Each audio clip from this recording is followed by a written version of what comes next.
నమస్తే ఫ్రెండ్స్, ఎలాగున్నారు? నెల్లూరులోని కూరగాయల మార్కెట్‌కి వచ్చాను. ఒకరవ ఇంట్లో కూరగాయలన్నీ అయిపోతే మార్నింగ్ పూట అయితే ఫ్రెష్‌గా ఉంటాయనేసి వచ్చాను.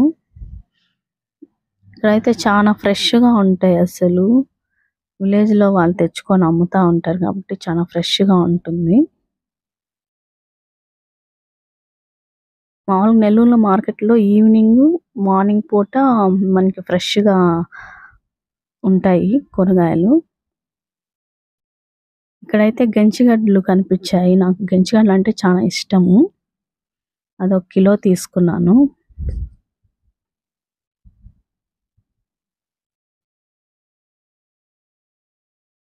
ఈ ఆంటీ దగ్గరైతే చాలా వెజిటబుల్స్ ఉన్నాయి. సరే అనేసి ఇక్కడైతే అన్నీ మనకు ఒకే చోట ఉన్నాయి కాబట్టి కొన్ని కొన్ని తీసుకున్నాను. చాలా బాగున్నాయి ఫ్రెష్‌గా. ఇక్కడైతే క్యారెట్ చాలా బాగున్నాయి.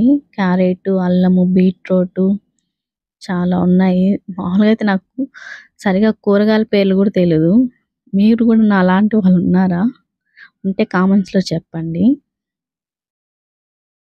అలా వెళ్తుంటే ఇక్కడ పనసకాయ కనిపించాయి.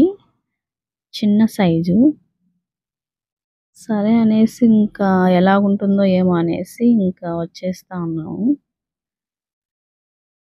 మనకిక్కడే దేవుడికి కొట్టే కొబ్బరైతే ఈ సైడ్ అంతా అమ్ముతూ ఉంటారు. ఇక్కడైతే ఈవినింగ్ అంతా ఆకుకూరలు పెట్టుకునేసేవాళ్ళు. చాలా ఫ్రెష్‌గా ఉంటాయి ఈవినింగ్ పూట. ఆకుకూరలైతే చాలా బావుంటాయి. సరే ఇక్కడ జామకాయలు కనిపించాయి. చాలా అంటే చాలా ఫ్రెష్‌గా చాలా బాగున్నాయి అసలు. సరే అనేసి కిలో తీసుకున్నాను. కిలో వచ్చి 50 రూపీస్ చెప్పారు. సరే అనేసి తీసుకున్నాను. చాలా బాగున్నాయి అసలు. టేస్ట్ చేసాం గూడా. అలానే పక్కన గూడా తేగలు అమ్ముతా ఉన్నారు. ఈ సీజన్‌లో తేగలు ఉంటాయి గదా! చాలా బావుంటాయి. ఇక్కడైతే టమోటాలంతా బుట్టలు బుట్టలుగా పెట్టారు. ఒక సీజన్‌లో అసలు కొనలేనంత రేట్‌లో ఉన్నాయి. చాలా బాగున్నాయి టమోటాలు గూడా. సరే టమోటాలు గూడా తీసుకొని ఇక్కడ గూడా తేగలు కనిపించాయి. అసలు ఈ తేగల సీజన్‌లో తేగలు తినకపోతే ఎలాగా అనేసి ఇక్కడ కూడా ఒక కట్ట తీసుకున్నాను. ఇక్కడ బయట సైడ్ అంతా ఫ్రూట్స్ అమ్ముతారు. ఇదంతా ఫ్రూట్స్ యాపిల్, దానిమ్మ, ద్రాక్ష అన్నీ ఇలా ఈ సైడ్ బయట సైడ్ అమ్ముతా ఉంటారు.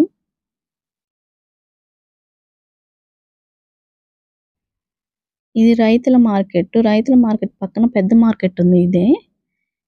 ఇక్కడైతే అసలు జిక్కనటివి గూడా ఉంటాయి. ప్రతి ఒక్క ఐటెమ్స్ ఉంటాయి.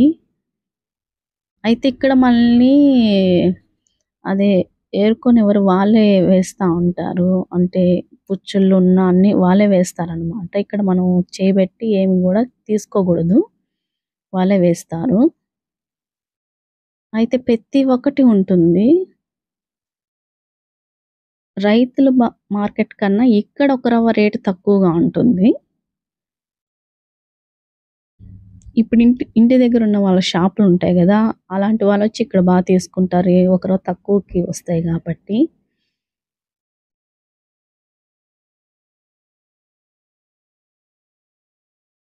సరే అనేసి ఇక్కడ మెంతాకు కనిపిచ్చింది. మెంతాకు పెద్ద సైజు ఉంటాయి గదా! ఇవి మెంతి కర్రీ లాంటివి చేసుకునేదానికి చాలా బావుంటుంది. అందుకు నేను ఒక కట్ట తీసుకున్నా. చపాతీలోకి కూడా చాలా బావుంటుంది. సరే వెజిటబుల్స్ అన్నీ తీసేసుకొని ఇంకా చానా టైం నుంచి ఇక్కడే తిరుగుతున్నామనేసి వెజిటబుల్స్ అన్నీ తీసుకొని బయలుదేరేసాము. మీకు ఈ వీడియో నచ్చిందనేసి అనుకుంటున్నాను ఫ్రెండ్స్. ఒకవేళ నచ్చినట్లయితే కామెంట్స్‌లో చెప్పండి. Okay friends. బాయ్.